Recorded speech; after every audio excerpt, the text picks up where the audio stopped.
Well, I'm delighted to introduce our next reader tonight, Gabi Cruz-Brittsan. I'm going to begin my introduction with a quote from Gabi's book. "My children are flowers blossoming in a muddied land," says the speaker in Gabi Cruz-Brittsan's poem, Tainted Soil. It's a moment that captures many of the themes that course through Gabi's lyrical collection of poetry, aptly titled "These Roots Entangle Us." Themes of regeneration and survival, fierce mothering and love's nourishments, and the life that grows in the aftermath of family pain and trauma. With Gloria Anzaldúa as her guide, Gabi has woven together prose narratives and spare, image-driven poems that tell a story of healing and empowerment. In doing so, in honoring and sharing her experiences of teaching, birth-giving, writing, worrying, navigating a pandemic, and mourning her mother tongue, Gabi has stitched a brightly tangled tapestry that has and will continue to take on a life of its own. The language of the earth of this valley effortlessly makes its way into Gabi's poetry. Petal, root, water, and soil give these poems a lusciousness, even as they address themes of severing and grief. Anzaldúa writes about the poet as a shaman, a poet who rises to the task of savoring and sharing back to the community their stories, a poet who renovates dead metaphors and transmutes the anguish that courses through generations. Gabi is a poet who is rising to this task, and may you continue to rise. Quote, "Fragments don't always get recognized for what they are," unquote, writes the speaker in the collection's penultimate poem. "In These Roots Entangle Us, Gabi, you have made meaning of the fragments, woven them into a new kind of blossoming, pulled the flesh, as Anzaldúa puts it, and made yourself known." Congratulations on all you have accomplished, Gabi. It's been an honor and pleasure to accompany you on the ride. Please join me in welcoming Gabi Cruz-Brittsan. Thank you so much, Brynn, for that beautiful welcome. It's such an honor to be here presenting in front of all of you tonight. This thesis project would not have been possible without the support of many people. First and foremost, many thanks to my chair, Professor Brynn Saito, who had an immeasurable amount of patience and advice throughout this project. I'll always be so grateful for the time, Brynn, that you put forth in helping me to get to this point. Many thank yous to my committee members, Professor John Hills and Professor Maider Bang, who always offered their honest feedback and mentorship. You were vital assets to my success throughout my time in the MFA program and throughout the creation of my thesis. Thanks to my parents, family, friends, students, and colleagues who are never too far away to offer their love and support. Finally, a never-ending thank you to my husband, who has always been my biggest supporter. I know the last 3 years have not been easy while trying to balance our busy lives amidst a pandemic, but you have made it possible. You continue to push me to be my best. Whenever I doubt myself, you're always there to remind me what I'm capable of. Thank you. Before I start my reading, I'd like to talk a little bit about my book in progress, as I've stolen from Bradley. I love that book in progress. My current collection is a combination of essays and poems, as Brynn has said. Originally, I envisioned the project to be a collection of poems, as I'm a poetry student, but after taking a couple of courses in creative nonfiction, specifically looking at memoir, I decided I had to create a mixed genre collection.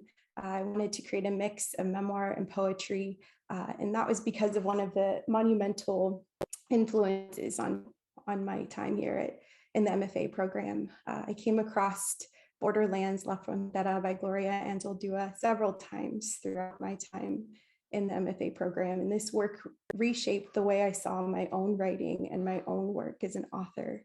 It was through memoir and poetry that Untitled Us showed me what my work could strive to become. And I truly hope to harness her creative energy in my work as I come into my own as a writer. And with that, I'm honored to present These Roots Entangle Us.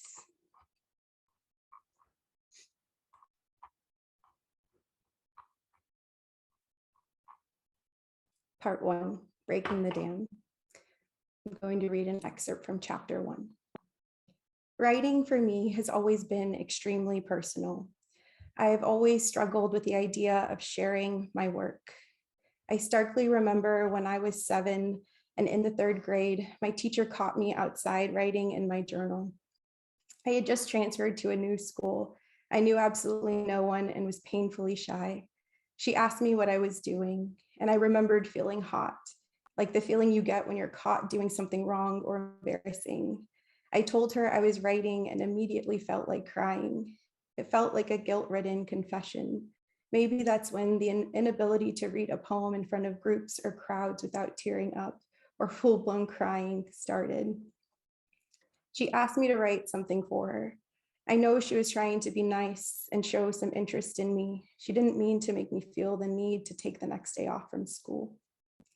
It wasn't until I was well into my teaching career that this started to change. Of course, it would be the children I taught that would help me to build a bridge between my fear and my voice. The first time I taught poetry opened my eyes to the power of words. I, of course, knew this as a reader, but had never experienced it offering this to someone else. I dreaded the start of the poetry unit I created. I was scared I would be hit with the walls, or worse, students who replicated my own deep-seated fear of being seen. It ended up being the exact opposite. My students latched on to the poems that we read and came to each class with poems to share. This changed my life. In Untitled Us' memoir, she writes, "This is the sacrifice that the act of creation requires, a blood sacrifice. For only through the body, through the pooling of flesh, can the human soul be transformed. And for images, words, stories to have this transformative power, they must arise from the human body, flesh and bone, from the earth's body, stone, sky, liquid, soil." End quote. Writing takes sacrifice. It's something that you feel, something that you witness as you read an author's work. What are they willing to sacrifice to their readers? Parts of themselves, parts of their stories. Through the reading of memoirs like Untitled Us, I learned that writing takes risks. I have to be willing to put myself out there and willing to hear the criticism and praise that comes along with that. I have an immense fear that my voice is not worthy of being heard. This brings me so much conflict. I'm still working up the courage to allow myself the joy that comes from sharing my work.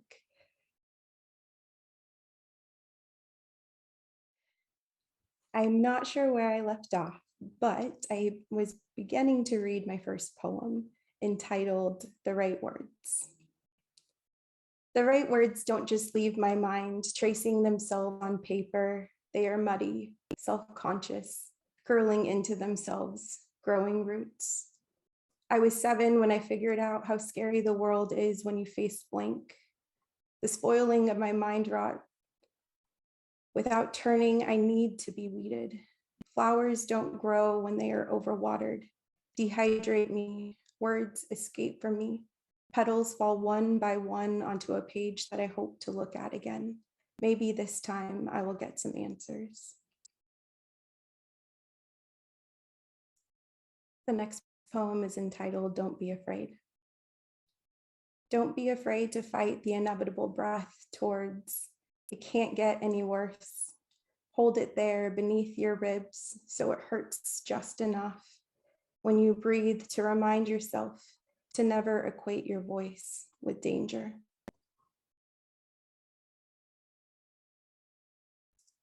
Our sadness. We were told to never talk about our sadness, as if just talking about it would allow it to seep any further into our tear ducts, just waiting for the dam to break, overflowing with heartache, pain, exhaustion. There's no coming back from this. Our silence is choking us. allowing our anxiety to wrap its thick fingers around our necks, causing us to fight each other or turn away from our shallowing breaths. Little did we know that the tears would wash over us, would purify our souls, would cleanse our grief, wash away the rocks that were filling our throats, breaking our teeth, holding our tongue to the roof of our mouths, breaking the dam, now overflowing. We will come back from this.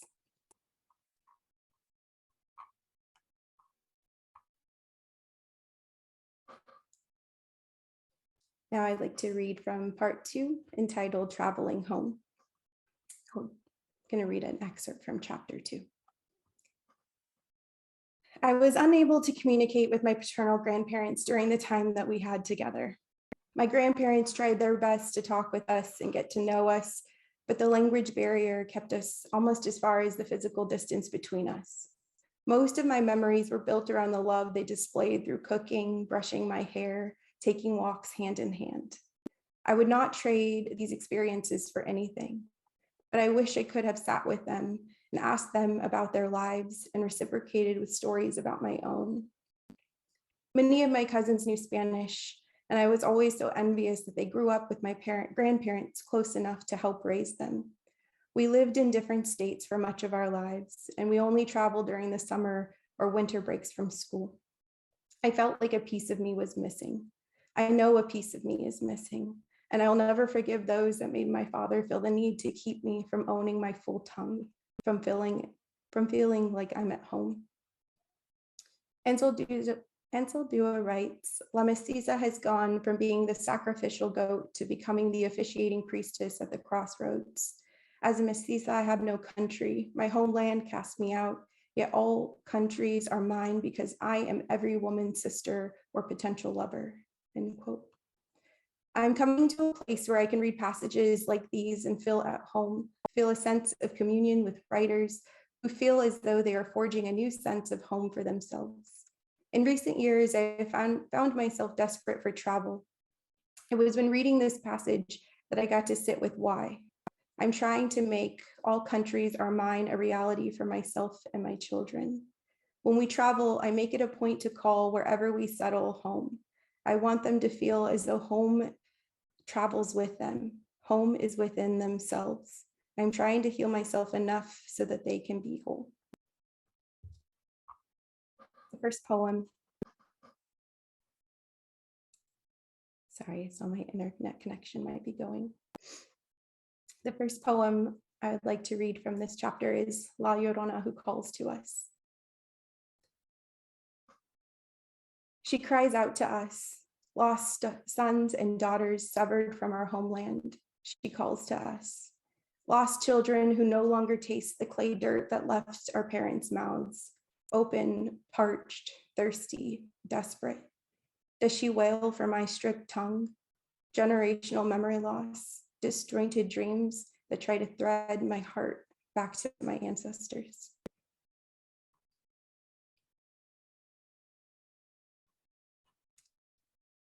The next poem is entitled Grief. Grief knows no boundary, pays no attention to favorites. We are all at her mercy. She washes over us, christening us into waves of emotions. There's no point in fighting it. Sit, revel in it. This is where you'll come to know your memories best. Let her bathe you in sadness. Where there is water, there is clarity. In remembering how much love she carried when she held you in her arms, the heaviness of your world softened between the refuge of her petals. Sit, celebrate in it. This is where you will remember her best. Let her wash away the dirt, cleanse the muddiness that distracts you from realizing how much capacity her heart held, a corner spared for each of us, each fragrant moment rooted there. Doesn't she wear our sadness well, draped in our tears, ready to take them home? Sleep sweetly, my flower. Your dove will miss you.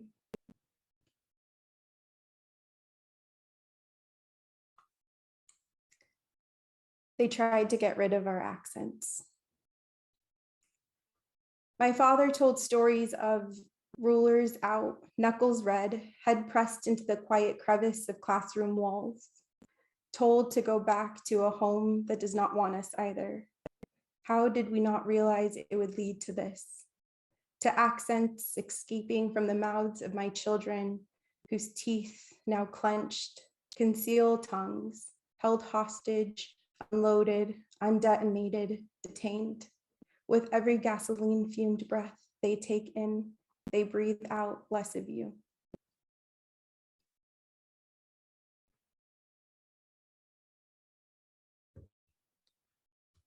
Part 3, borrowed time. I'm going to read an excerpt from chapter 3. Today you asked me why I hugged and smelled the top of your head like that. You reminded me when you were only leaving for a couple of days and will be back on Sunday. It's not like I'm leaving forever, Mom. I'm not a baby anymore, you said. I didn't have an answer for you then. I told you it was because I was going to miss you and left everything else out. I remember staring into your eyes, only hours old, and not being able to shake the feeling that I was going to lose you. It seemed like the past 72 hours filled with pain and confusion would turn into a lifelong event or a visitor that outstays their welcome. When the nurse came in to take you to be checked over, I broke out into hysterics. Your dad had just left to get a cup of coffee and stretch his legs. I panicked. The nurse did her best to let me know it was a routine checkup and that you would be back in no time at all. I couldn't bear the thought. I told her that you were not going anywhere without me. Thankfully, your dad walked in as the nurse made her final attempt to convince me that everything was going to be okay. He helped to calm me down and tried to bring me out of the panic that wrapped itself around me. He lovingly sat at my bedside, wiped the tears from my face, and told me that he would go with you. He promised not to let you out of his sight and that he would call if anything went wrong. I pulled you in closely so that I could kiss and smell the top of your head. As I laid you in your hospital bassinet, I convinced myself that I had to know what you smelled like one more time, just in case.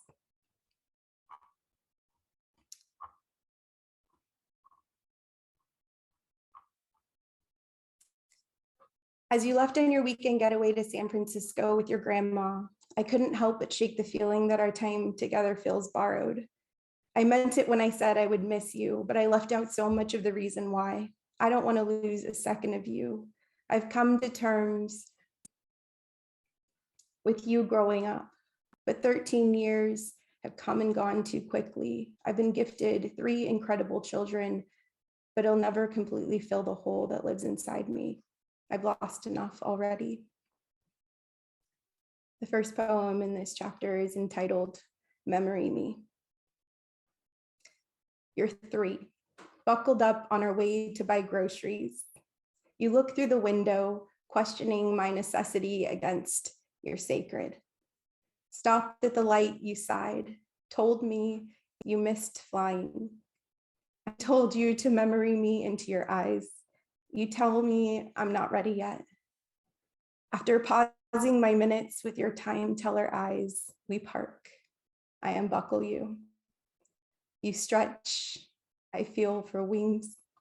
You look at me and ask when I lost mine.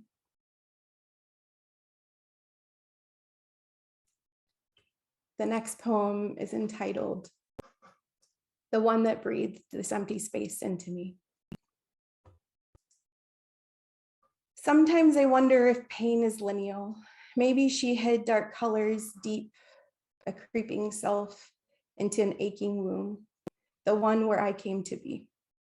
My children say, I love you. The empty crevice that sits between my lungs, catch my breath. My body recedes into itself. When it feels a threat of something, however minuscule, even an ending breath, my children say, I love you.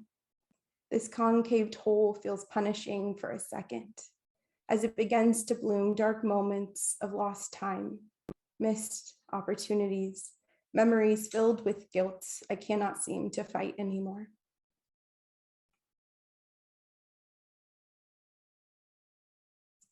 Locks. I walk in on my daughter pulling at her hair, crying over the locks that give her so much grief, walking her into a space that she doesn't fully understand. I ask her to talk to me. She looks over embarrassed, angry that I have walked in on her again, without knocking again, tells me, I'm fine, can you go away? I don't want to talk about this right now. Maybe if I knew a little, I could help, offer advice, hold her struggle in my hands, untangle the messy strands that fall to the floor as she lowers her head, too heavy from the weight she carries on her shoulders. I just want to be here for you. Words that now slide off my tongue, taking taste buds with it. I'm pretty sure she doesn't hear me anymore, doesn't taste the panic in my voice. I want to tell her this won't last forever. You won't feel this forever. Someday you will find the courage to ask for help. She isn't ready to hear this yet. She won't hear this yet. She hasn't allowed herself this yet. I file it away for my oldest daughter to hear later, to unlock later. Her story will come later. And I am here, patiently waiting to welcome her.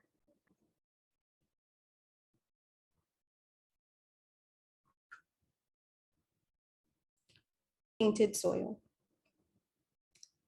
My children are flowers blossoming in a muddied land. My father dared to plant home, birthing roots to an invasive species, filled with ancient flora, waiting to bloom and take over. What beauty we have waiting for us at his door. Part 5, entitled Let Me Loose. Chapter 4. I was ecstatic to end my week with a conference downtown. I didn't really care much about what the purpose of the conference was. I just wanted a break, to step out of the four walls I see day in and day out in my classroom. It was March, far enough away from winter break and a lifetime away from spring break. At this point in the year, ask any teacher, we are feeling exhausted, overworked, underpaid, and daydreaming about a cold drink and a beach.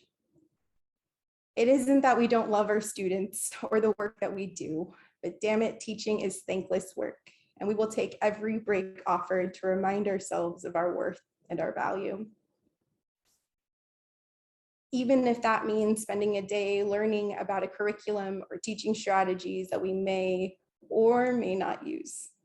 We all know we really go to conferences for the free lunch, the swag, and of course, the mostly uninterrupted adult interactions. I got to the conference early and had a few minutes to spare while enjoying my coffee. Who am I? 1, I am late to everything, and 2, I am late to everything. I decided to turn on NPR and see what new updates were flowing about the virus that had the world buzzing. The first couple of weeks of quarantine felt like a vacation. There was no rhyme or reason to our day. We got up when we wanted to. We did what we wanted to. I let them choose their bedtimes, which worked in my favor because they slept in while I enjoyed a quiet house in the morning. They got a kick out of it. Things quickly changed as the virus seemed to explode out of control. Cases in Fresno County were rising quickly, and it wasn't long before we were notified that schools in our district were closing for the remainder of the year. The next couple of weeks, I was in a panic about my students, about my job. How do you not finish a school year? Stay-at-home orders were in full effect, but I couldn't imagine being home any longer. I felt like parts of me were being chipped away. Just last year, we were prepping to spend our vacation time in Europe and Mexico. In a week, we were supposed to be taking off to spend 2 weeks in Hawaii. Traveling started to become a big part of our lives. And here we were, the world completely shutting down and closing in around me. I started to weigh the fear I had for losing parts of myself with the fear I had of the virus. I truly hoped camping was safe at this point. Honestly, I wasn't sure if any of it was a safe bet, but I felt like pieces of me were somewhere out there and I had to go find them. I dreamt about finding them scattered in rest stops or waiting in the sand along the shoreline of Hume Lake, maybe along the 99 as we made the trek towards Utah. When I got back, I hoped the world had healed as much as I hoped to over the next 2 months, so I could get back to those 4 walls and my students that I left behind. The first poem in this chapter is entitled In Honor of Her Waved Grace. Lull my weariness with the tranquility of your rhythm. Seep into my pores. Purify the acidification of my depths. Even a glimpse of your pulse saves me from myself. I have 2 more poems for you guys. The next one is entitled Fragmented Self. When I look down into the small circled mirror, the one that crossed an ocean to make it into my chipped fingertips, I wonder if I chipped off a corner, would it grow back? No longer gnawed down as they used to be, although still chipped and unpolished in corners that remind me fragments don't always get recognized for what they are. My chipped fingernails, I use them to measure the worth of the image staring back at me. I wonder if I chip off a corner, will it go back again? Remember that ocean off Britannia? It was so blue, so bright, so beautiful. Fragments don't always get recognized for what they are. Did you know that you float better in the Atlantic? The salt content is higher in that ocean that I floated in, the one this mirror crossed. I wonder if I chip off a corner, will it grow back again? How did that salt get there? Did it cry more than the Pacific? Did it cry enough for the both of us? Is that why I was happier then? Fragments don't always get recognized for what they are. I wonder if I chip off a corner, will it grow back again? The last poem I would like to read is entitled, Let Me Loose. Let me loose in the expanse of your night sky. Lessen the grip of the day's tribulations. Open my fingertips to measure your celestial proportions against the tips of pines. Help me map hopes, dreams, guide me back from your pneuma of solitude to fulfill what I see in your constellations. Thank you so much for giving me space tonight. It was a pleasure to read in front of all of you. Thank you.